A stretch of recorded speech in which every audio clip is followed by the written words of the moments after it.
बाबू क्या हो? का हो? हाँ बाबू, बिना बताए चला आया बम्बई से यार। कहाँ करी बाबू, 2-4 दिन की छुट्टी मिली, हम कहीं चले घरे घूम आई। यार बहुत कमजोर आएगा, आपकी खाना वाना नहीं बनाता है का? अरे बनावत रहे बाबू, लेकिन रात दिन ड्यूटी करते रहे, अब खाए पिए के मौके नहीं लागत रहा, यही से कुछ कमजोर आई है बाबू। चला ठीक है, यह है कि एक महीना तू हम जाए ना देबे आए? और तू बैठे बैठे खाली खाना खा, काम नहीं करेगा तू। ठीक है? ठीक है बाबू, एकदम कमजोर हो गया है शरीर तो है।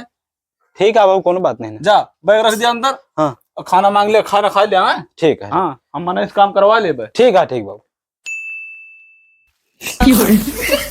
पहिले जे जनती चूल्हा चौकी करो नदिया की